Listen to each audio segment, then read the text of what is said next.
تلاوت کرتا ہوں پھر بھی سکون نہیں ملتا، جی نہیں لگتا کمرے میں۔ مول صاحب کوئی تعویذ بنا کے دو، تعویذ بنا کے دو۔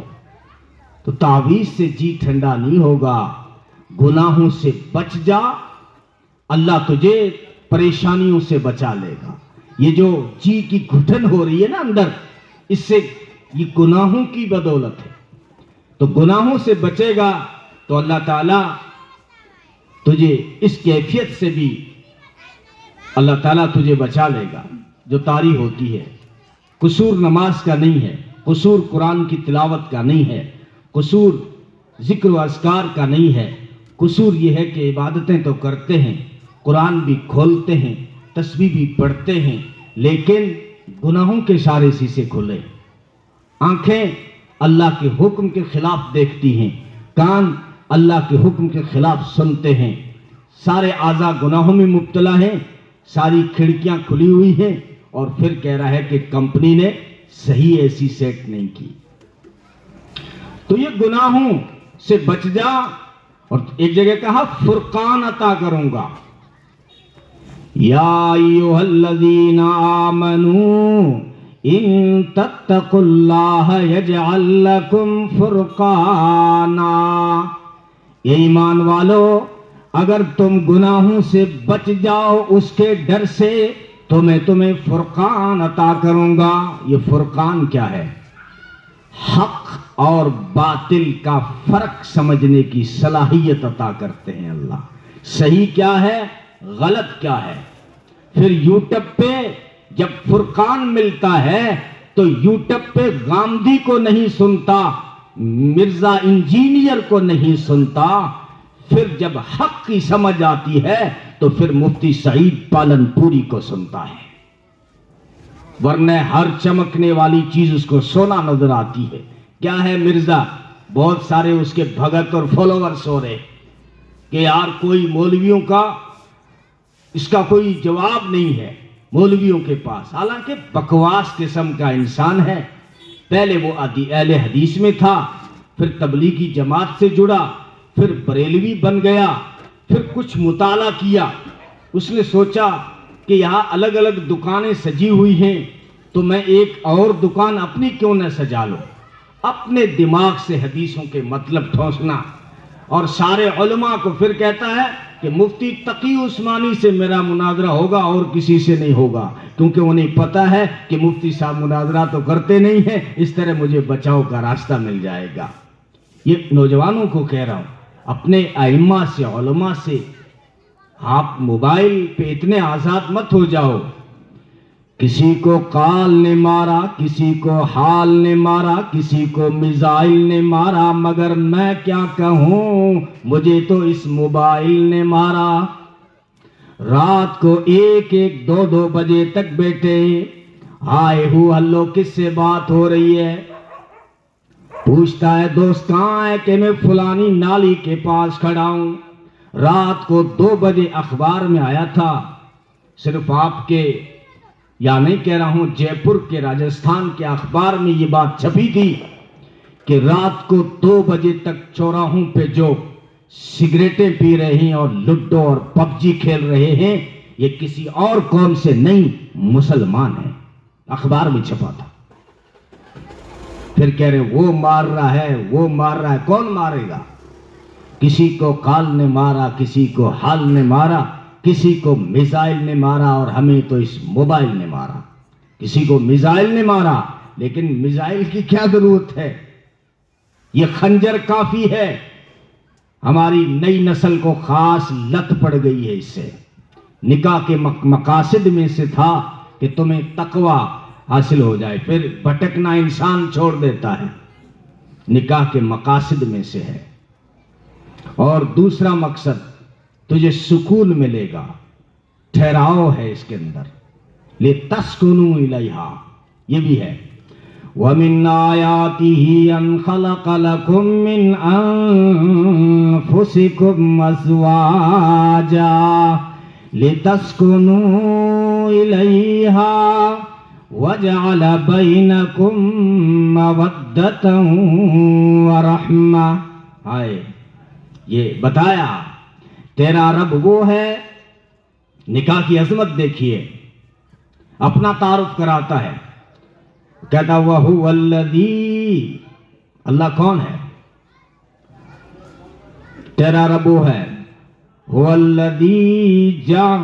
الَّذِي خَلَقَ مِنَ الْمَاءِ بَشَرًا فَجَعَلَهُ نَسَبًا وَصِهْرًا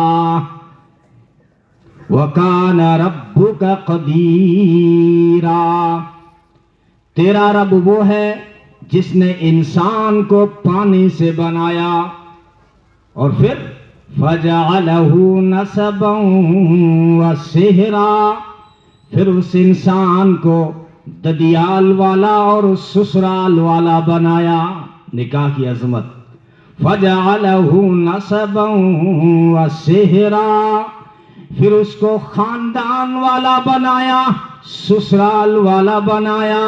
فَجَعَلَهُ نَسَبًا وَصِهْرًا, پھر اس کو میاں والا بنایا اور بیوی والا بنایا. فَجَعَلَهُ نَسَبًا وَصِهْرًا, پھر اس کو نسب والا بنایا, اس کو اولاد والا بنایا.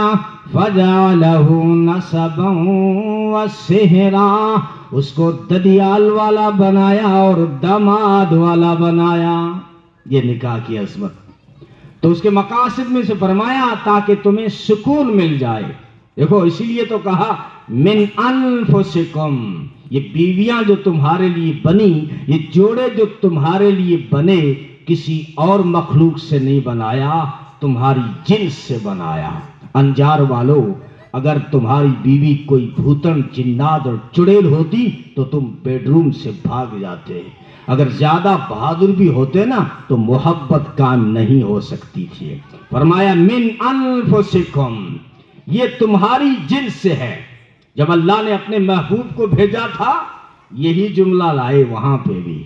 لقد جاءکم رسول من انفسکم, یہ رسول جو تمہارے پاس آیا ہے یہ خاص ہے. تنوین تخصیص کی ہے, یہ خاص رسول ہے. من انفسکم, یہ تمہاری جنس سے بھیجا. اگر فرشتوں میں بھیجتا تو فرشتے فخر کرتے, جناتوں میں بھیجتا تو جنات فخر کرتے. اللہ فرماتے ہیں میں نے میرے محبوب کو انسانوں میں بھیجا تاکہ انسانیت کا سر بلند ہو جائے. من انفسکم, تم میں سے ہے. لیکن یہاں پہ ایک قرات اور بھی ہے, من انفسکم, تم میں سے تو ہے لیکن تم جیسا نہیں. تم میں سے ہے لیکن تم جیسا نہیں. یہ کیسے ہو سکتا ہے کہ کوئی چیز جنس میں سے ہو اور وہ جنس جیسی نہ ہو؟ یہ کیسے ہو سکتا؟ ہاں ہوتا ہے. پتھر تو وہ بھی ہے جو تیرے گھر کی نیم میں اور بنیاد میں اور اساس میں لگ رہا ہے, فاؤنڈیشن میں لگ رہا ہے. پتھر تو وہ بھی ہے جو ہے اسکول میں لگ رہا ہے. پتھر تو وہ بھی ہے جو سڑک کے کنارے کھڑا ہو کے کلومیٹر بتا رہا ہے. اور پتھر وہ بھی ہے جو خانہ کعبہ کے پہلو میں رکھا ہوا ہے جس سے حجر اسود کہتے ہیں. حجر اسود پتھروں میں سے پتھر ہے, پتھروں جیسا پتھر نہیں. پتھروں جیسا پتھر نہیں ہے.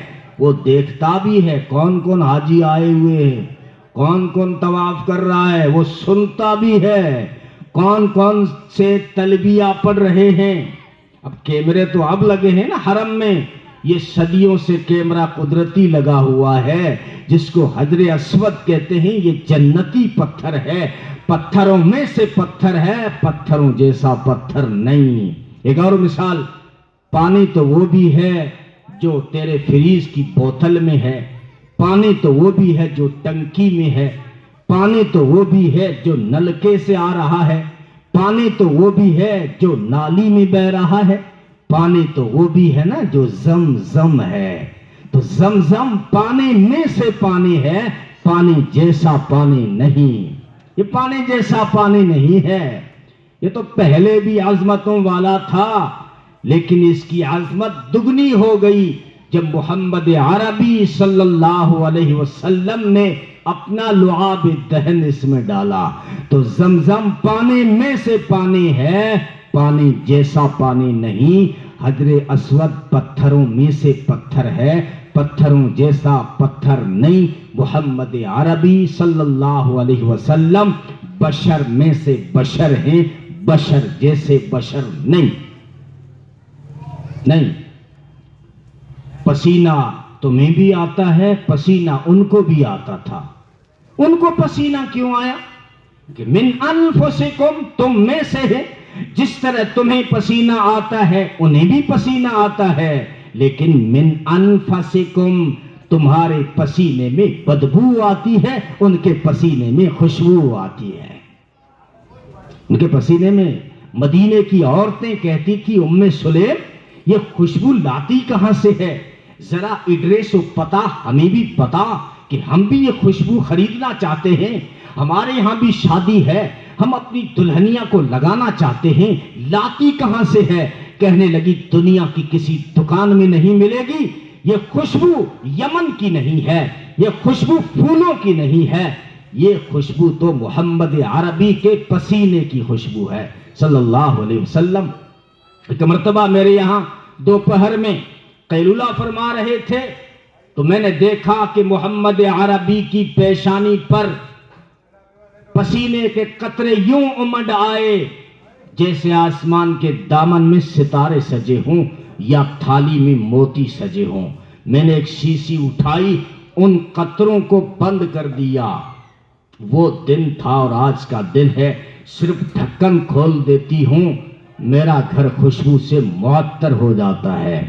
تو اگر آپ چاہتے ہیں کہ میں بھی اس شیشی کا ڈھکن کھول دوں کہ جو ہے ہماری یہ مجلس معطر ہو جائے، تو کیونکہ موڑ ایک آ گیا ہے، حالانکہ نکاح کے تعلق سے مجھے بات کرنی تھی، لیکن کچھ نے کہا کہ کچھ سیرت ہو جائے، تو اس نے اتفاق کیا، موڑ بھی آ گیا۔ من انفسکم، یہ تمہارے پاس جو میرا خاص رسول آیا ہے یہ تم میں سے تو ہے، تم جیسا نہیں۔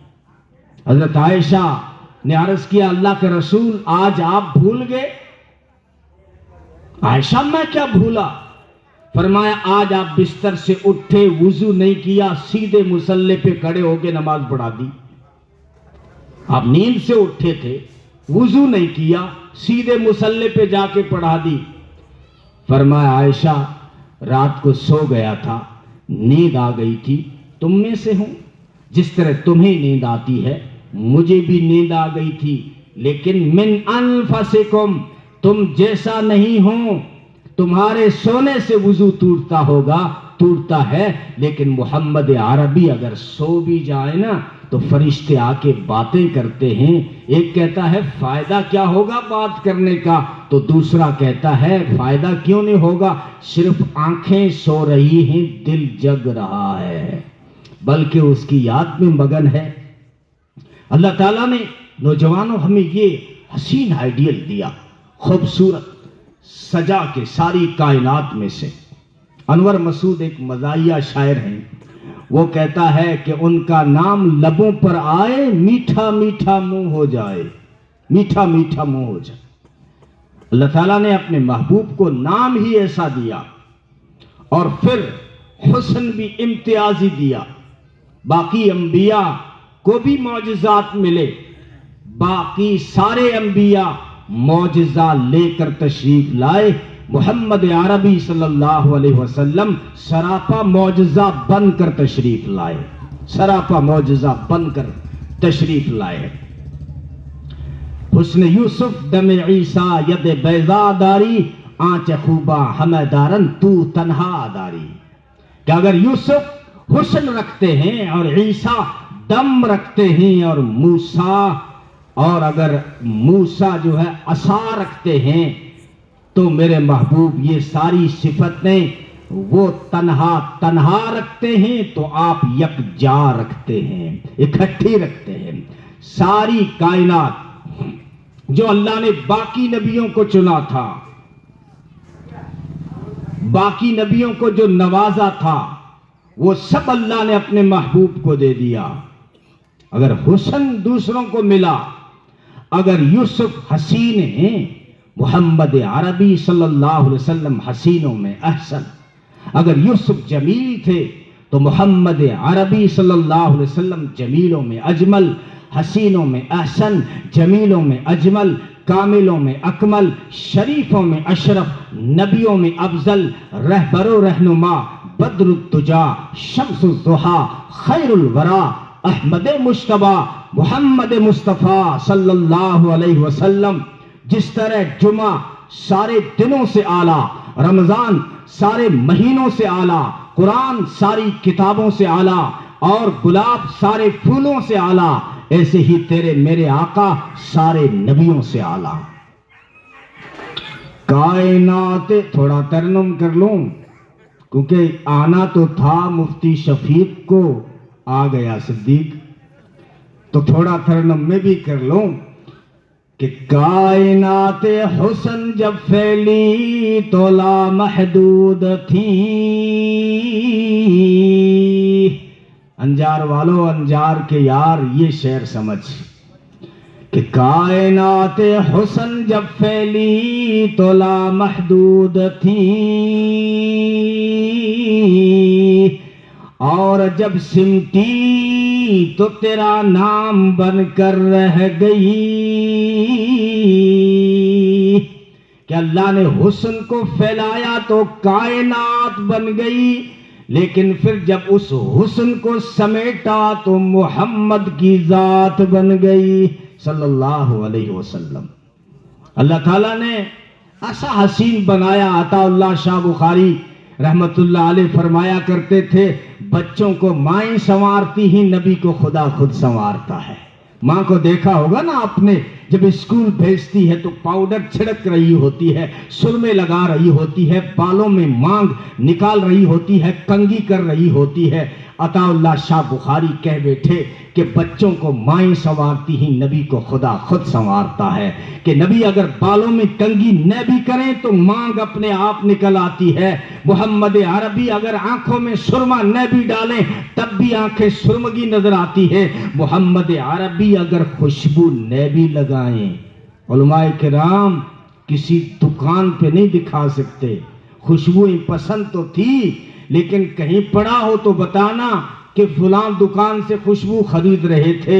نہیں، کائنات کی خوشبوئیں محمد عربی کے پسینے سے بھیک مانگا کرتی تھی، بے مانگا کرتی تھی. آج بھی ایک اپنے ثاقب رضا مصطفی بریلی عالم ہیں، بڑی اچھی بات کہی کہ ہمارے آقا کو گئے ہوئے کئی زمانہ گزر گیا، لیکن ماحول کی تازگی اور شفقتگی بتلاتی ہے کہ کل ہی کو ہی یہاں سے گزرا ہو. شاعر کہتا ہے، گلزار کے سائے میں آج بھی وہی حشر بپا ہے، گلزار کے سائے میں آج بھی وہی حشر بپا ہے، کہ پھولوں سے ابھی تک تیری خوشبو نہیں جاتی.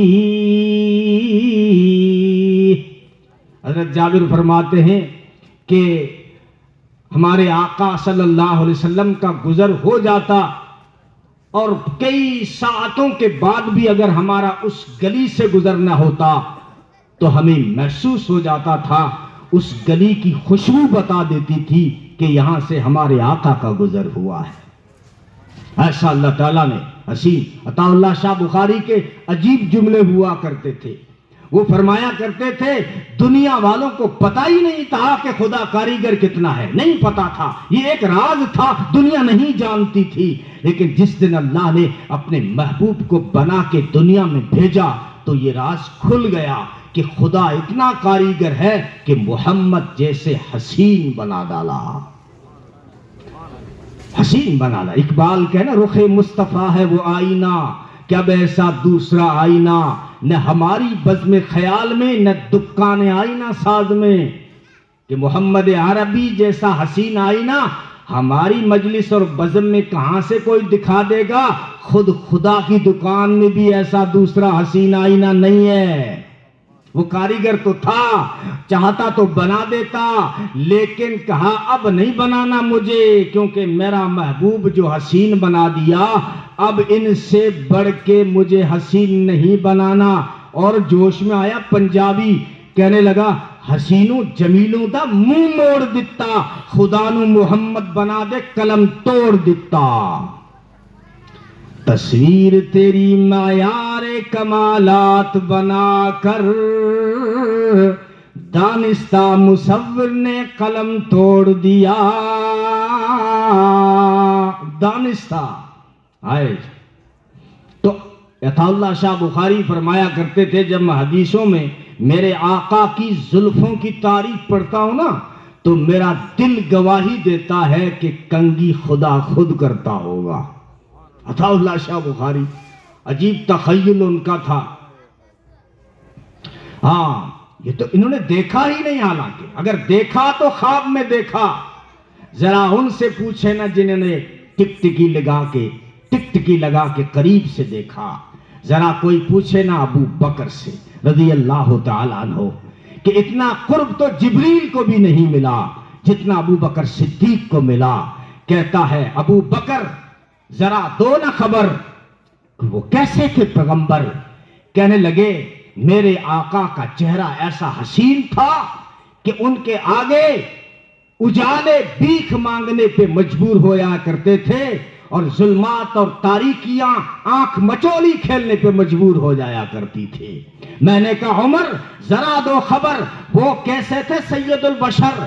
کہنے لگے میرے آقا کی بات کرتے ہو، میرے آقا تو 14ویں کے چاند تھے، اگر میرے آقا بشر نہ ہوتے تو قمر لیلۃ البدر ہوتے، یہ عمر نے کہا۔ میں نے کہا عثمان ذرا بتاؤ نا شان، وہ کیسے تھے آخر الزمان، نبی آخر الزمان؟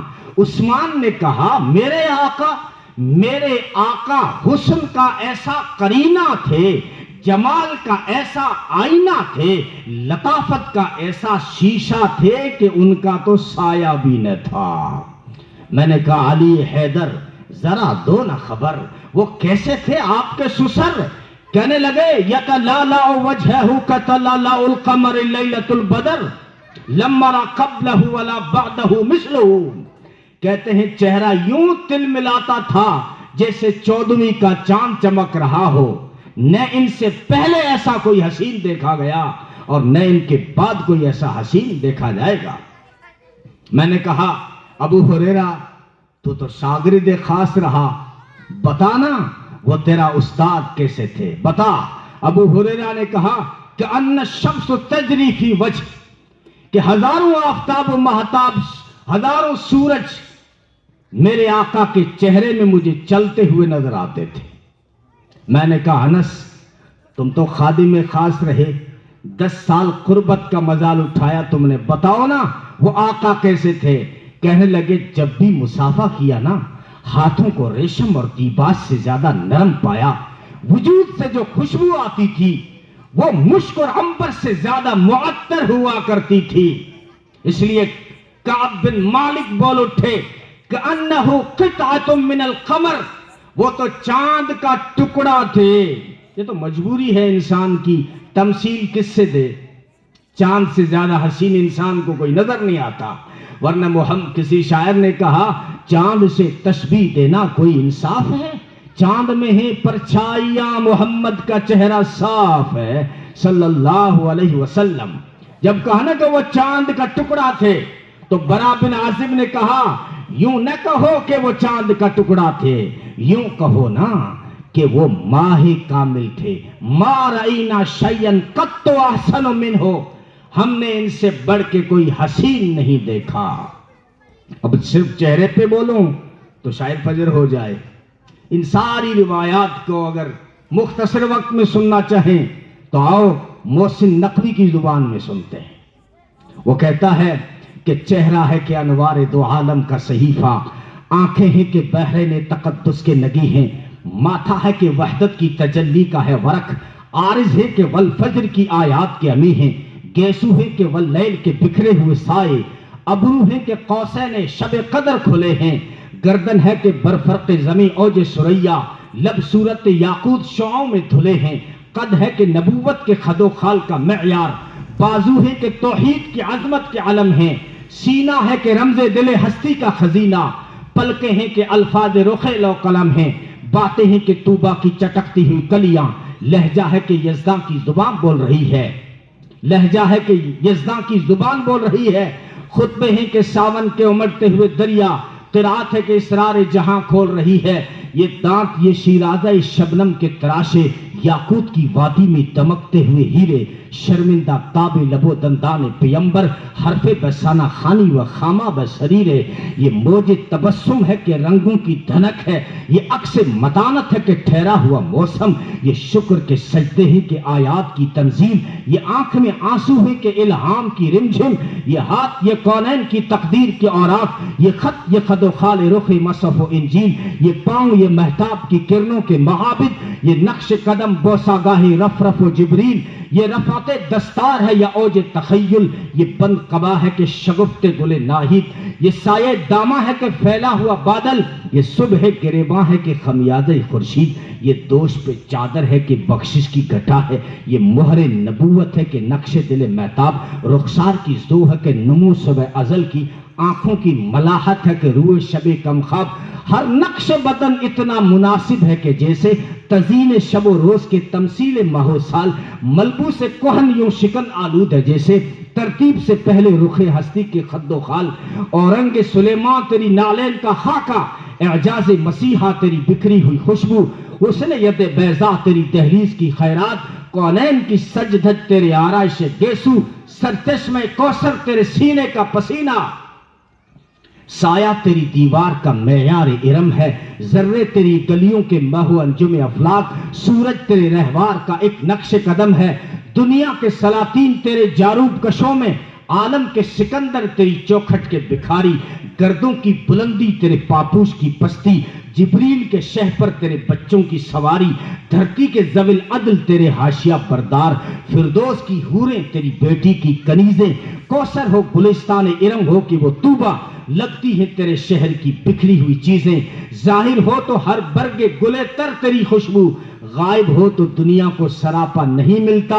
وہ اسم کے جس اسم کو لب چوم لیں ہر بار، وہ اسم کے جس اسم کو لب چوم لیں ہر بار، وہ جسم کے سورج کو بھی سایہ نہیں ملتا، احساس کے شعلوں میں پگھلتا ہوا سورج، انفاس کی شبنم میں ٹھٹھرتی ہوئی خوشبو، الہام کی بارش میں یہ بھیگے ہوئے الفاظ، انداز نگارش میں یہ حسن رم آہو، ہر شہر کی رونق تیرے رستے کی جمی دھول، ہر بن کی اداسی تیری آہٹ کی تھکن ہے، جنگل کی فضا تیری متانت کی علامت، بستی کی پھبن تیرے تبسم کی کرن ہے، میداں تیرے بوزر کی حکومت کے مضافات، کوثار تیرے قمبر و سلمہ کے بسیرے، صحرا تیرے حبشی کی محبت کے مسلح، گلزار تیرے میسم و مقداد کے ڈیرے، کہنے کو تو ملبوس بشر اوڑھ کے آیا، مگر تیرے حکام فلک پر بھی چلے ہیں، انگلی کا اشارہ تھا کہ تقدیر کی ضربت، مہتاب کے ٹکڑے تیری جھولی میں گرے ہیں، اگر عیسیٰ کو دم ملا، اگر عیسیٰ کو دم ملا نا، کہ اگر وہ مردے کو کہتے ہیں قم باذن اللہ تو وہ کھڑے ہو جاتے تھے، تعجب کیوں کرتے ہو؟ وہ عیسیٰ کے کہنے پہ اگر صاحب قبر بول پڑے تو تیرے میرے آقا کے اشارے پہ کنکر بول پڑے، اگر موسیٰ کو عصا ملا اور سمندر دو ٹکڑے ہو گیا لیکن یہاں عصا بھی نہیں اٹھایا، صرف انگلی کا اشارہ کیا، چاند دو ٹکڑے ہو گیا۔ علماء کرام، موسیٰ نے علیہ السلام جب سمندر پہ عصا مارا، سمندر اس وقت پھٹا جب وہ عصا سمندر تک پہنچا، لیکن یہاں انگلی چاند تک نہیں پہنچی تھی، صرف اشارہ تھا، چاند دو ٹکڑے ہو گیا۔ تو اس میں یہ اشارہ تھا، اے میرے کریم تیری نبوت وہاں تک جہاں تو پہنچے، اے میرے حبیب تیری نبوت وہاں تک جہاں تو نبی پہنچے۔ اللہ تعالیٰ نے ایسا حسین آئیڈیل دیا ہے، نوجوانوں کیا مرض لگ گیا ہے تمہیں؟ کس کو آئیڈیل بنائے پھرتے ہو؟ جو نشے میں ہی چلنے کا ہوش نہیں، فلم شوٹنگ کے دوران کوئی پڑ گیا اور پیٹ پھٹ گئی اور تجھے فیشن بنا کے دے دیا، فیشن۔ اب پھٹی کے بنا مالدار کا لڑکا بھی نہیں پہنتا، بس جو دیکھ لیا دنیا میں چاہے وہ پاگل پن ہو. ہمارے بچوں کی بالوں کی کٹنگ دیکھ لیں. ادھر سے ٹریکٹر چلا رکھا ہوگا, ادھر سے کھیت جوت رکھا ہوگا, اور کچھ بن اور گھاس کھڑی رکھی ہوگی. اور آج تو نئی نئی ڈیزائنیں عجیب و غریب. کیا ہو گیا ہے نوجوانوں؟ محمد عربی صلی اللہ علیہ وسلم جیسا ہمیں آئیڈیل ملا. یہ ہمارے زندگی کے رول ماڈل یہ تھے. ان کو دیکھنا تھا, ان کے طریقوں کو دیکھنا تھا. لیکن ہم زمانے کی ہوا سے متاثر ہو گئے, دوسروں کی مٹی کو سونا سمجھنے لگے. اصلی سونا تو ہمارے پاس تھا. آج جو بھی دنیا اگر کہیں سے سکون لینا چاہتی ہے, یہاں اپنی عزت کمانا چاہتی ہے, تو وہ چھپے ہوئے راستوں سے اسلام سے روشنی ڈھونڈتی ہے. اس لیے یورپ کے بچوں کے بیگ میں ایک کتاب ضرور ملتی ہے کہ اسلام کیا ہے. اور ہمارے بچوں کا یہ حال ہے.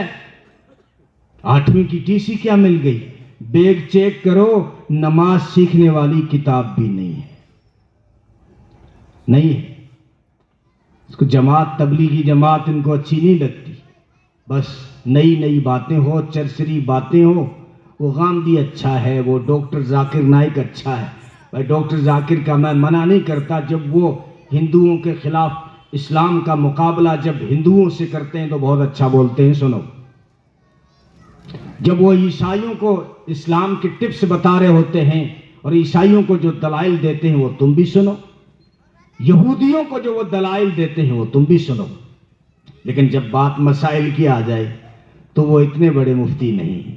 پھر آپ کے علماء سے معلوم کرنا پڑے گا. اس لیے ہمارے سامنے ابھی مغرب کے بعد ایک بھائی صاحب نے کہا کہ جو ہے مولانا صاحب آئے ہوئے ہیں, ان سے کوئی مسئلہ معلوم کرنا ہے. اپنی وہ تمہاری بھاشا جو ہے نا سندھی سے ٹچ ہے, تو مجھے آتی تو ہے, جاتی نہیں. یعنی سمجھتا تو ہوں لیکن بول نہیں پاتا. تو وہ کہہ رہے تھے نہیں نہیں یہ تو خطیب ہے, فتویٰ تو مفتی سے پوچھنا چاہیے. بالکل صحیح فرمایا, مجھے خوشی ہوئی. یہی ذہن ہونا چاہیے. ہر کسی کو یوٹیوب سے اٹھایا اور سن لیا, یار غامدی بہت اچھا بولتا ہے, یار مرزا انجینئر بہت اچھا بولتا ہے. کبھی اپنے ائمہ علماء سے پوچھا ہے کہ ہمیں کہاں سے گائیڈ لائن لینی چاہیے؟ اس لیے نوجوانوں مسجدوں سے جڑے رہو. یہ جو دعوت و تبلیغ کی تحریک ہے نا, اس کو معمولی نہ سمجھو.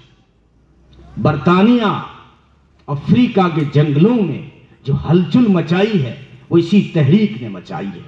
وہاں کے جنگلات میں جو مدارس آباد ہو گئے, وہاں مساجد کا جو جال پھیل گیا, مکاتب کا جو جال پھیل گیا. 2 قومیں, علامہ ندیم بھی تعریفیں کیا کرتے تھے 2 قوموں کی, ایک پڑوس کا پٹھان, ایک گجرات کا مسلمان. یہ آج سے 70-80 سال پہلے کمانے چلے گئے, لیکن یہ دونوں قومیں اس تحریک سے, ہمارے دعوت و تبلیغ کی تحریک سے جڑی ہوئی قومیں تھیں. وہاں جا کر انہوں نے تعلیم اور گشت شروع کیا. تو آج غیروں کو کہنا پڑ رہا ہے کہ اگر اسی طرح اسلام بڑھتا رہا برطانیہ اور افریقہ میں, جو چند سالوں کے بعد یہ اسلامی کنٹریاں بن جائیں گی. اس لیے یہ ہماری تربیت, ہمیں یہاں سے اعمال ملتے ہیں. وہ علم حاصل کرنا آج کل آسان ہو گیا ہے. ہو سکتا ہے بیچارے ساتھی جو ہوتے ہیں وہ اس طرح علمی گہری باتیں نہیں کرتے, اور بتاتے بھی ہیں کہ یہ صرف فضائل والا علم ہے, مسائل والا علماء سے جا کے پوچھو. آپ منتخب حدیث سے مفتی بننا شروع ہو جاتے ہو, یہ غلطی کرتے ہو. فضائل اعمال کی تعلیم میں بیٹھا, اب جا کے فتوے دینے شروع کر دی, آپ نے غلطی کی ہے. یہ فضائل کا علم ہے جو ہمیں اعمال پہ کھڑا کرے گا. اعمال کس طرح صحیح ہوں گے, یہ مسائل کا علم اپنے علماء سے پوچھنا پڑے گا. خیر, آپ مسجد سے جڑے رہے, نوجوان قرآن سے جڑے رہے, آپ اچھا ایجوکیشن حاصل کریں. اسلام منع نہیں کرتا, بلکہ اسلام تو یہ وہ دھرم ہے جس نے دھرتی کو ہی مصلی بنا دیا. ساری دھرتی تمہارے لیے مصلی ہے. اب جہاں تم جاؤ گے وہاں اسلام تمہیں جنت بانٹتا ہوا نظر آئے, جنت بانٹتا ہوا. فضائل یہ ہے نا کہ وضو کر کے آپ مسجد کی طرف جاؤ گے تو ایک ایک قدم پہ تمہارے گناہ معاف ہوں گے، تمہیں نیکیاں لکھی جائیں گی۔ دوسرا بندہ وضو کر کے مسجد تو نہیں جا رہا ہے، کسی کے گھر جا رہا ہے، نیت یہ ہے کہ میں مریض کو دیکھنے جا رہا ہوں، تو اس کے ایک قدم پر بھی گناہ معاف ہو رہے ہیں، اس کے ایک قدم پر بھی نیکی مل رہی ہے۔ ہر جگہ آپ تاجر ہیں، اسلام نے کب منع کیا تجارت سے؟ اسلام نے کہا اپنی دکان پہ بیٹھ کے دو چیزیں پیدا کر، ایک ایمانداری، ایک سچائی، بس زیادہ مطالبہ نہیں کرتا تجھ سے، حلال پاکیزہ رزق کما، دو چیزیں پیدا کر، دو وصف پیدا کر۔ نفع لے سکتا ہے، 10 روپے کی چیز 80 میں بیچ، اسلام منع نہیں کرتا، لیکن کہتا ہے ایمانداری ہو اور سچائی ہو، پھر آپ التاجر الصدوق الامین مع النبیین والصدیقین کہ قیامت کے دن یہ سچا اور دیانتدار تاجر کل قیامت کے دن نبیوں کے ساتھ کھڑا ہوگا۔ آپ کو تعجب ہو رہا ہے کہ اس دکاندار کو نبیوں کے ساتھ اسلام نے کیوں کھڑا کیا؟ بھائی صاحب، مسجد میں بیٹھ کے سچ بولنا آسان ہے، لیکن دکان پہ بیٹھ کے سچ بولنا بڑا مشکل ہے۔ اس نے دکان پہ بیٹھ کے سچ بولا تو اللہ نے اس کو نبیوں کے ساتھ کھڑا کر دیا۔ اسلام کب منع کرتا ہے؟ آپ ڈاکٹر ہیں، اسلام کہتا ہے وقت ہی نہیں ملتا، مریضوں کی عیادت والے فضائل آپ کیسے لیں؟ محدثین فرماتے ہیں ڈاکٹر بزی ہے، جس کا مشغلہ کلینک ہے، وہ 24 گھنٹے جو ہے زیادہ گھنٹے مریضوں کا علاج و معالجہ کرتا ہے، تو اس کو کب ثواب ملے گا؟ یہ کب رشتہ داروں کے بیماروں کو دیکھنے جائے گا؟ اسلام نے کہا نہیں، اپنی کلینک پہ بیٹھ کے آنے والے مریض پہ شفقت کی نگاہ ڈال دے، 70,000 فرشتے تیرے لیے مغفرت کی دعا کریں گے۔ اگر تو کہے میں تو انجینئر بننا چاہتا ہوں، تو اسلام جنت دیتا ہے انجینئر کے بدلے میں؟ ہاں، اسلام کہتا ہے الدال علی خیر کفاعلہ، بھلائی کی طرف رہنمائی کرنے والا ایسا ہے جیسے بھلائی کرنے والا۔ ایک مالدار نے کسی غریب کو گھر بنا کے دیا، کتنا خرچہ آیا اور کتنا اس کو ثواب ملے گا؟ غریب ہے انجینئر، پیسہ تو نہیں دے سکتا، لیکن یہ ہیلپ کر دی کہ نقشہ بنا کے دے دیا۔ اب نقشہ بنانے والے کو بھی وہی ثواب مل رہا ہے جو گھر بنانے والے کو مل رہا ہے۔ اللہ کے آپ اگر اللہ نے مال سے آپ کو نوازا ہے تو کام آئے انسانوں کے، نہ دیکھا کریں دھرم اور مذہب، انسانیت دیکھیں، انسانیت۔ اسلام کا یہی میسج ہے، اسلام کا یہی پیغام ہے کہ انہوں نے ذات نہیں دیکھی، برادریاں نہیں دیکھی، انسانیت کو دیکھا۔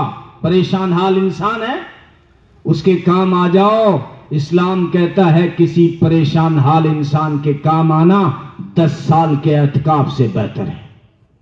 مسجد حرم میں بیٹھا ہو بندہ، رمضان کا مہینہ ہو، پورا مہینہ اعتکاف میں گزارے، اور دوسرا کسی پریشان حال کے کام آ جائے۔ ہاسپٹل میں کہیں کام آ گیا، کسی کیس میں غریب کے کام آ گیا، بیماری میں کسی کے کام آ گیا، قرضے میں کسی کے کام آ گیا، اناج کے معاملے میں پریشانی تھی، کام آ گیا، کسی کا نکاح نہیں ہو رہا تھا، غریب بچی تھی، اس نے ہاتھ بٹا دیا۔ اسلام کہتا ہے کہ اس کا یہ عمل اعتکاف میں بیٹھنے والے سے بہتر ہے۔ تو اسلام جنت تو بانٹتا ہے ہر جگہ، لیکن اس کا یہ مطلب بھی نہیں ہے کہ پھر نماز کی چھٹی نہیں۔ نماز تو ہماری ایڈنٹی ہے، پہچان ہے۔ میں انڈین ہوں، کیا ثبوت؟ میرے پاس آدھار کارڈ بنا ہوا ہے، میں مسلمان ہوں۔ مسلمان کی پہچان کیا ہے؟ تو مسلمان کی پہچان ہے نماز۔ اس لیے قیامت کے دن سب سے پہلے اول ما یحاسب بہ العبد یوم القیامہ الصلاۃ، سب سے پہلے قیامت کے دن نماز کے بارے میں کیوں پوچھا گیا؟ فرض تو روزہ بھی ہے، فرض تو زکوٰۃ بھی ہے، فرض تو حج بھی تھا مالداروں پہ، سب سے پہلے نماز کا اسی لیے پوچھا گیا کہ آپ ایک ملک سے جب دوسرے ملک جاتے ہیں نا، تو سب سے پہلے آپ کا ڈاکومنٹ چیک ہوتا ہے۔ آپ جب عالم برزخ سے حشر میں آئے ہیں تو ڈاکومنٹ چیک ہو رہا ہے کہ مسلمان کون ہے، نماز کون لے کے آیا ہے۔ تو نماز تو ضروری ہے، جس کی پابندی کرنی ہے. خیر بات یہ چل رہی تھی کہ نکاح کے جو 4 بڑے مقاصد ہیں، دوسرا مقصد تھا تسکین حاصل کرنا، سکون حاصل کرنا. کتنی بہترین مثال دی قرآن نے، ہن لباس لکم وانتم لباس لہن، کہ تمہاری بیویاں تمہارے لیے لباس ہیں اور تم ان کے لیے لباس ہو. اور لباس کا کیا کام ہوتا ہے؟ لباس کا پہلا کام یہ ہوتا ہے کہ وہ بدن کی حفاظت کرتا ہے. سب سے پہلے سردی، گرمی اور دھول سے بچاتا ہے. فرمایا سب سے پہلے ایک دوسرے کی عزت سے، پریشانیوں سے بچانا، یہ میاں بیوی تمہاری ضرورت ہے. لباس کا ایک کام یہ ہوتا ہے کہ وہ جسم کو تزئین بخشتا ہے، خوبصورتی بخشتا ہے. اے انسان، تو اتنا خوبصورت نہیں جتنا لباس میں لگتا ہے. یہ عیب جو چھپا رکھے لباس نے چھپا رکھے، حالانکہ ہے خوبصورت. یوں قسمیں کھا کے کہا کہ میں نے انسان کو سب سے زیادہ خوبصورت بنایا ہے، لیکن اسی انسان کا اگر لباس اتر جائے تو اس کے حسن کی پول کھل جائے. یہ لباس کا کام ہے کہ اس کو خوبصورتی عطا کی ہے. اس لیے کہا تم میاں بیوی ایک دوسرے کے لیے خوبصورتی پیدا کرو زندگی میں. اور لباس کا ایک کام یہ بھی ہوتا ہے کہ لباس اگر جسم پہ کوئی عیب ہے، پتہ نہیں کہاں کہاں جسم کے حصے پہ کالے تل ہوتے ہیں، وہ لباس چھپا لیتا ہے. تو میاں بیوی کو یہ پیغام دے رہا ہے قرآن کہ ایک دوسرے کے عیبوں کو چھپا کے چلنا. یہ زندگی کی گاڑی 2 پہیوں پہ چلا کرتی ہے. یاد رکھنا گھر کبھی قانون سے نہیں چلا کرتے کہ میرا یہ ڈیوٹی ہے. ایک وہ لڑکی آئی نئی پہلی رات سے کان بھرنا چالو، پڑھی لکھی تھی. میں چائے نہیں بناؤں گی، کھانا نہیں بناؤں گی، کپڑے نہیں دھوؤں گی، جھاڑو نہیں لگاؤں گی، برتن نہیں دھوؤں گی، مجھے الگ گھر بنا کے دو، اسلام مجھے حق دیتا ہے. اب چکرا گیا بیچارہ، پہلی رات میں یہ کام کپڑے بھی نہیں دھوؤں گی، کھانا بھی نہیں بناؤں گی. اب یہ لڑکا بھی تھوڑی دیر تو سوچا، لیکن بالآخر تھا تو انجار کا نا.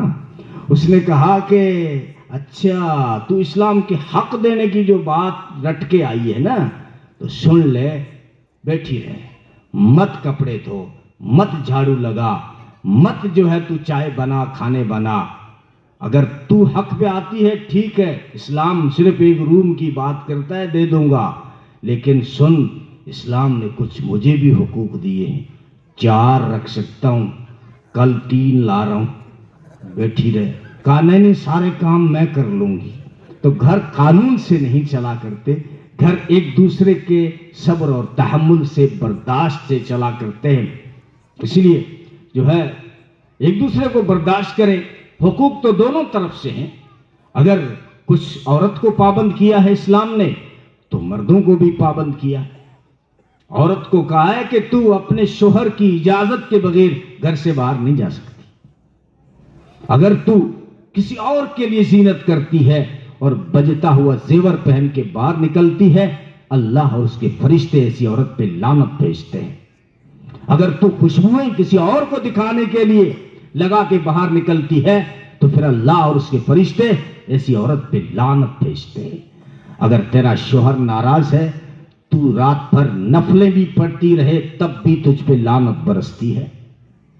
فرمایا اس کو گھر میں نہ آنے دے جس کو شوہر پسند نہیں کرتا. حقوق دونوں طرف سے. بس شوہر کا مزاج نہیں ملتا، اب بیوی سے کہا گیا کہ شوہر جس کو پسند نہیں کرتا اس کو تو بھی عزت مت دے.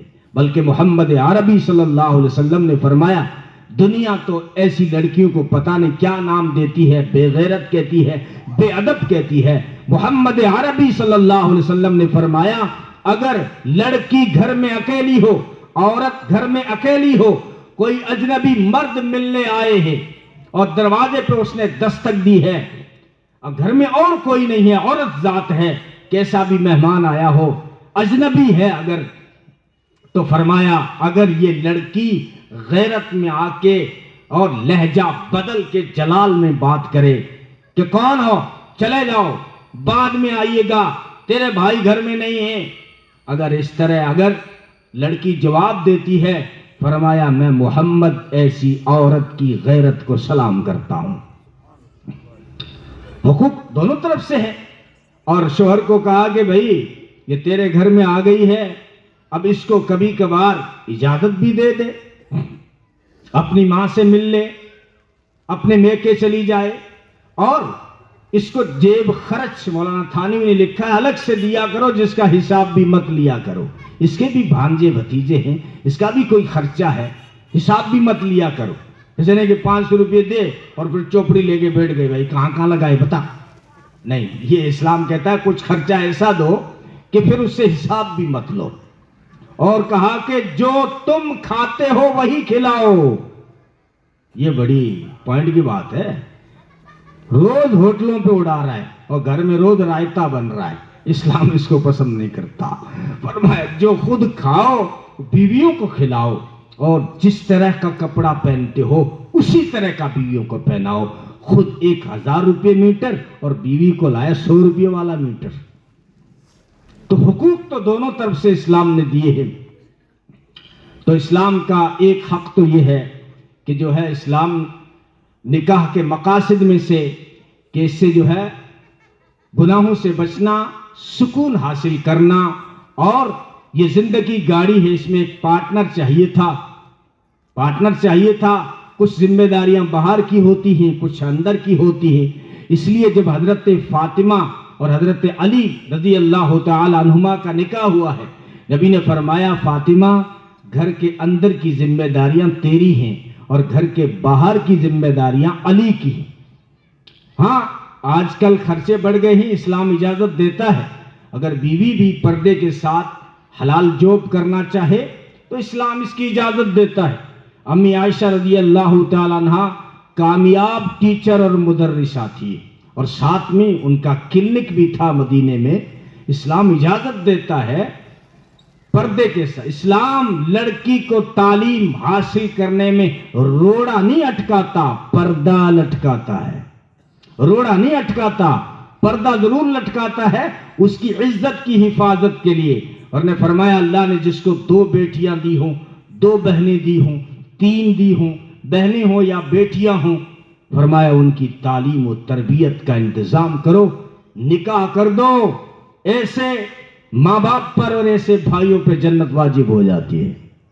حق دیے بیٹی کو دینا اسلام نے منع نہیں کیا ہے، یاد رکھنا، لیکن شادیوں میں نے یہاں معلوم کیا کہ اچھی چیز یہ ہے آپ کے یہاں کہ جہیز کی زیادہ رسم یہاں نہیں ہے، لیکن ایک بری رسم چل رہی ہے بارات کی، کہ زیادہ تو نہیں آئیں گے، 250 آئیں گے، تو 250 تھوڑے ہیں۔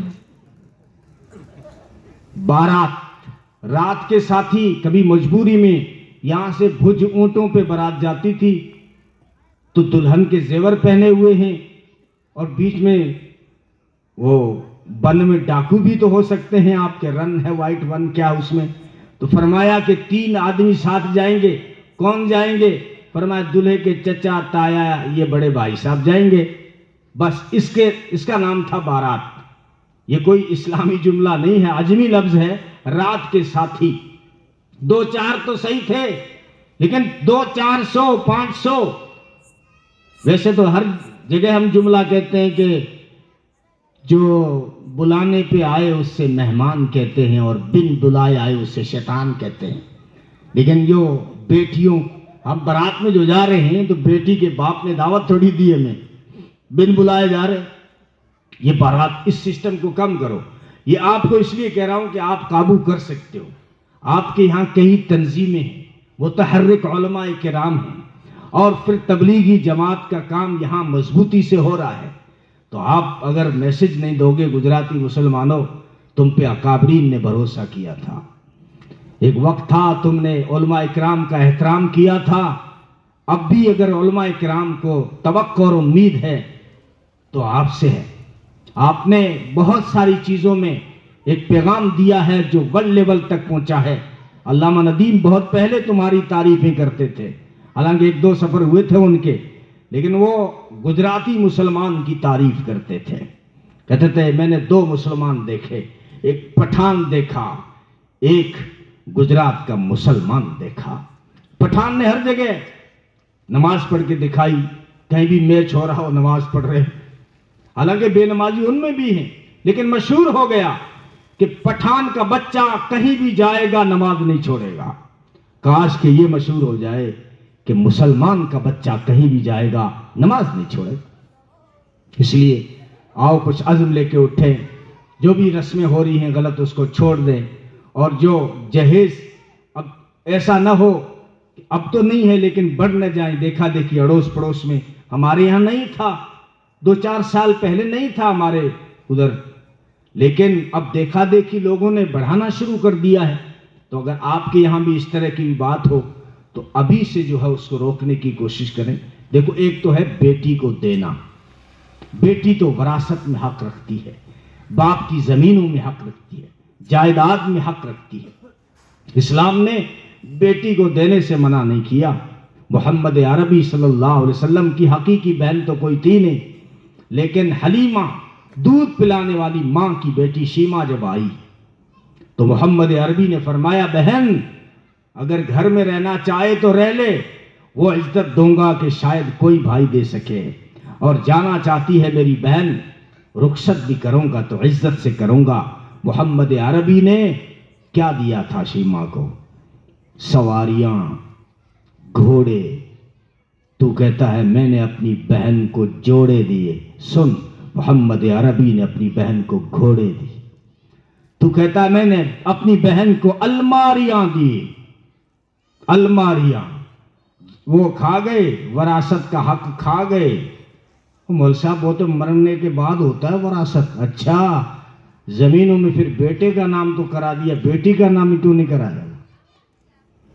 یہ بھی بہانے ہیں۔ تو بیٹی کو دینا منع نہیں، اگر کبھی ضرورت پڑے 20,000 اس کے اکاؤنٹ میں ڈال دو۔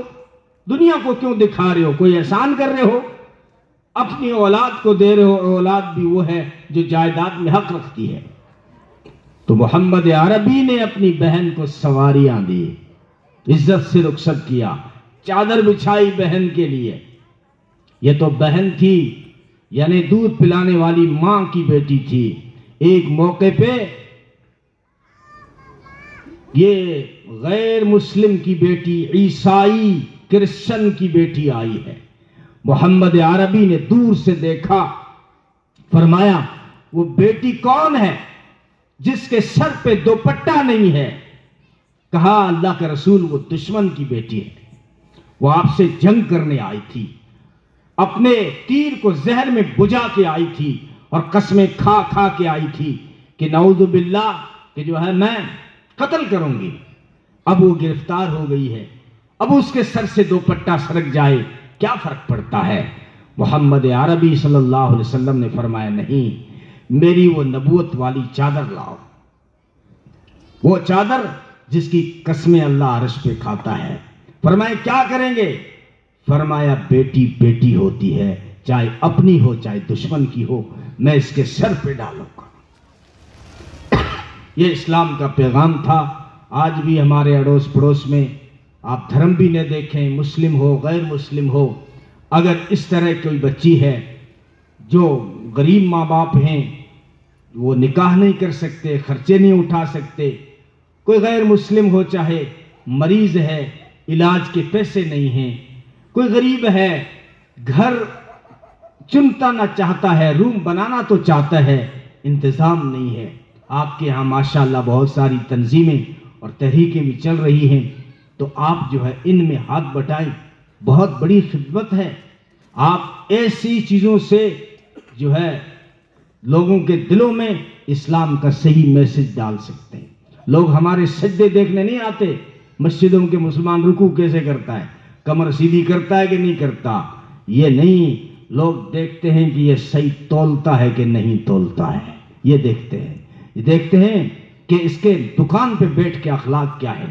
حمص کے بازار میں مسلمان بیٹھا ہے، عیسائی کوئی چیز لینے آ گیا کہ فلانی چیز دے دے، کہا کہ بھائی یہ میرے پاس تو ہے لیکن مجھ سے مت خرید، وہ سامنے والی دکان سے خرید۔ کہا کیوں؟ کہا وہ تیرے بھائی عیسائی کی دکان ہے۔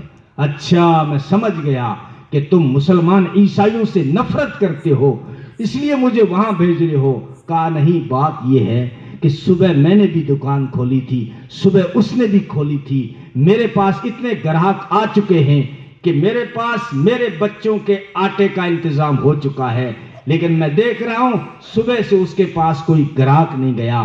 آخر اس کے بھی تو بچے ہیں، تو یہ چیز اس دکان سے خرید تاکہ اس کے بچوں کے لیے آٹے کا انتظام ہو سکے۔ اس نے کہا یہ چیز تو یار بعد میں خرید لوں گا، پہلے مسلمان یار مجھے کلمہ تو پڑھا۔ جس مسلمان امتی کے یہ اخلاق ہیں تو ان کے آقا کے کیا اخلاق ہوں گے۔ وَإِنَّكَ لَعَلَىٰ خُلُقٍ عَظِيمٍ۔ خیر کچھ غیر مربوط اور بے ترتیب باتیں کی ہیں، اللہ تعالیٰ ہم سب کو عمل کی توفیق عطا فرمائے۔ ٹھیک ہے حضرت، وقت ہو چکا ہے، تو اللہ تعالیٰ ہم سب کو عمل کی توفیق عطا فرمائے۔ تو آج کی مجلس سے آپ یہ عزم لے کر اٹھے کہ انشاءاللہ آج کی شام سے لے کے زندگی کی شام تک نماز نہیں چھوڑیں گے۔ یہ آپ سارے نوجوان، سارے ہماری مائیں بہنیں اور بیٹیاں جو سن رہی ہیں یہ عزم کریں کہ مسلمان نماز نہیں چھوڑ سکتا، اور اس کے بعد اپنے اخلاق اچھے کریں، اپنے اخلاق اچھے کریں، اور جو ہے انسانیت کے خادم بن جائیں، اپنے ملک کے خادم بن جائیں، ملی کام کریں۔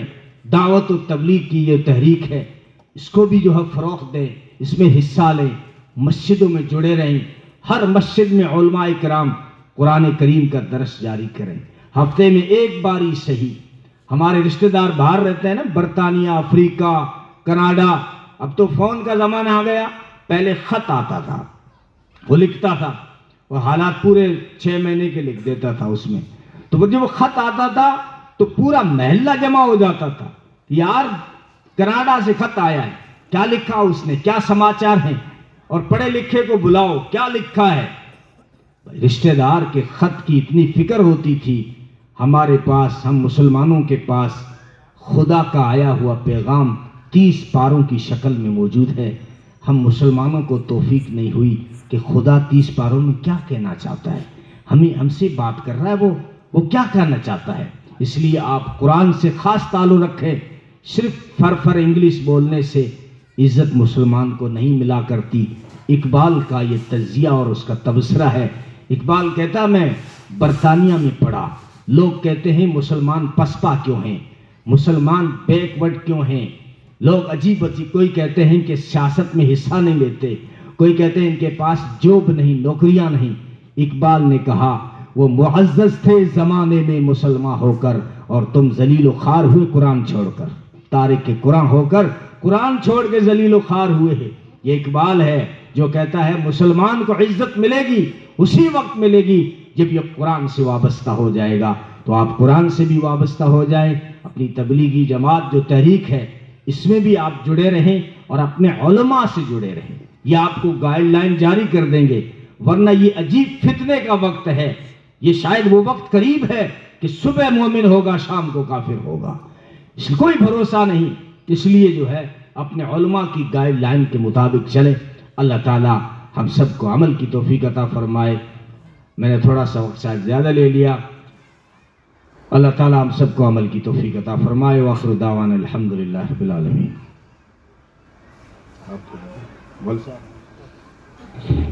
درود شریف پڑھیں۔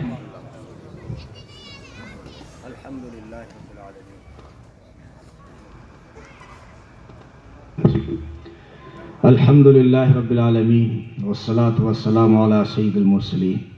یا الہ العالمین ہم سب کے سارے گناہوں کو معاف فرما، ہر طرح کے صغیرہ کبیرہ ڈھکے چھپے علانیہ سریہ سارے ہی اپنے فضل سے معاف فرما۔ یا اللہ ہم سب کو نیک اعمال کی توفیق عطا فرما، دین کی صحیح سمجھ عطا فرما، قرآن کا فہم نصیب فرما۔ یا اللہ حدیث کا نور عطا فرما، علم کا شوق عطا فرما، علم پہ عمل پیرا ہونے کی توفیق عطا فرما۔ یا اللہ تیرے حبیب صلی اللہ علیہ وسلم کی سنتوں کو اپنی 5 فٹ کی کائنات میں مروج ہونے کی توفیق عطا فرما۔ ہمارے معاشرے میں، ہماری سوسائٹیوں میں رسم و رواج سے زیادہ اپنے محبوب کی سنتوں کو مروج فرما۔ یا الہ العالمین، یا الہ العالمین ہم سب کی دنیا بھی اچھی بنا اور آخرت بھی اچھی بنا، سب کو حلال پاکیزہ اور برکت والی روزی عطا فرما، چین والی، سکون والی، عافیت والی زندگی نصیب فرما۔ سب کی بڑی بڑی بیماریوں سے حفاظت فرما، اچانک کے حادثوں سے، اچانک کی موت سے، جل کر ڈوب کر ایکسیڈنٹ کی موت سے، بڑے حادثوں سے، بڑی بیماریوں سے ہم سب کی، ساری انسانیت کی حفاظت فرما۔ یا الہ العالمین ہماری آخرت بھی اچھی بنا دے، قبر کے عذاب سے ہم سب کی حفاظت فرمانا۔ یا اللہ قیامت کی رسوائی سے بچا لینا۔ یا الہ العالمین وہ پل صراط کا راستہ اپنے فضل سے پار کرا دینا اور اپنے یک طرفہ احسان سے جنت کا داخلہ دے دینا۔ یا الہ العالمین ہمارے معاشرے میں جو غلط رسومات، خرافات اور بدعات ہیں ان کا خاتمہ فرما۔ یا الہ العالمین ہم سب کو دین کو سیکھنے والے بنا، سمجھنے والے بنا، عمل کرنے والے بنا، علماء کا احترام کرنے والے بنا، مساجد سے تعلق نصیب فرما، قرآن کا تعلق نصیب فرما، اس دنیا کی حقیقت کو سمجھنے کی توفیق عنایت فرما۔ یا الہ العالمین یہ تیرے بندے، یہ تیری بندیاں تیرے نام کی نسبت سے جمع ہوئے، مولا ان سب کا مل بیٹھنا سننا قبول فرما، ہم سب کو عمل کی توفیق عطا فرما۔ یا الہ العالمین ہماری نسلوں میں قرآن کے حافظ، علماء اور دین کے داعی پیدا فرما۔ یا الہ العالمین ہمیں صحیح رہبر عطا فرما۔ یا الہ العالمین ہمارے اکابرین کا سایہ ہمارے سروں پہ دیر سلامت رکھ۔ یا الہ العالمین ہمارے والدین کے سارے گناہوں کو معاف فرما، ان کے اتنے احسانات ہیں ہم تو نہیں چکا سکتے، تو ہی کرم فرما، تو ہی ان کے اوپر رحم فرما۔ یا اللہ ہماری نسل کی حفاظت فرما، ہمارے جوانوں کو دینی غیرت نصیب فرما۔ اللہ ہماری بچیوں کی آنکھوں میں حیا کا سرما ڈال دے۔ یا الہ العالمین حیا کی چادر عطا فرما دے۔ یا الہ العالمین ماں کو حقیقی ماں کا کردار ادا کرنے والی بنا دے۔ یا اللہ بیٹی کو حقیقی بیٹی عطا فرما، عفت کی چادر بنا دے، بہن کو عصمت کی چادر بنا دے، بیویوں کو وفا کی چادریں بنا دے۔ یا الہ العالمین مردوں کو، بزرگوں کو دین کی حمیت عطا فرما۔ یا الہ العالمین ہم سب کو آخرت کی فکر، موت کا دھیان نصیب فرما، موت سے پہلے موت کی تیاری کی توفیق عطا فرما، ہم سب کا خاتمہ ایمان پہ نصیب فرما۔ یا الہ العالمین اس علاقے کو، اس محلے کو، اس شہر کو، اس علاقے کو اپنے فضل سے قبول فرما۔ دین کے مختلف کاموں کے لیے یہاں سے تو عملہ کھڑا کر دے۔ یا اللہ ہماری نسلوں کو کھڑا کر دے۔ یا الہ العالمین اپنا فضل فرما دے۔ یا اللہ تو کریم ہے، نااہلوں سے بھی کام لے لیتا ہے۔ یا اللہ ہم نااہل سہی لیکن تو اپنی کریمی کا صلہ عطا فرما۔ یا اللہ تیرا ایک نام شکور بھی ہے، شکور تو تھوڑے پہ بھی راضی ہو جاتا ہے، مولا تھوڑی بہت حرکتیں، نقل و حرکت ہو رہی ہے، یا اللہ اپنے فضل سے اپنے شکوری کے صلے سے کام بنا دے۔ یا اللہ تو راضی ہو جا، ہمیں تجھے راضی کرنے والے اعمال کی توفیق عطا فرما، ان کاموں سے ہماری حفاظت فرما، گناہوں سے حفاظت فرما جس سے تو ناراض ہوتا ہے۔ یا اللہ تیری رضا چاہیے۔ یا الہ العالمین قیامت میں تیرے محبوب کی شفاعت چاہیے۔ یا الہ العالمین ہم سب کی دنیا بھی اچھی بنا اور آخرت بھی اچھی بنا۔ تیرے حبیب صلی اللہ علیہ وسلم نے اپنی امت کے لیے 23 سال کے عرصے میں خوب رو رو کے اپنی امت کے لیے مانگا، جتنا بھی وہ خیر کی لائن سے مانگ گئے اس میں ہمارا بھی حصہ ڈال دے۔ یا اللہ جن شرور سے وہ پناہ مانگ کے گئے ہیں ان سے ہمیں بھی پناہ عطا فرما۔ ہماری دعاؤں کو اور اس مجلس کو، نکاح کی تقریب کو یا الہ العالمین قبول فرما۔ ہونے والے جوڑے کے اوپر رحمتیں، برکتیں اور عنایتیں نصیب فرما، ہر طرح کی برکتیں انہیں عطا فرما، آپس میں الفت اور محبت قائم فرما۔ یا الہ العالمین اپنے فضل سے ہماری دعاؤں کو قبول فرما۔ وصلی اللہ تعالی علی خیر خلقہ محمد وعلی آلہ وصحبہ اجمعین برحمتک یا ارحم الراحمین۔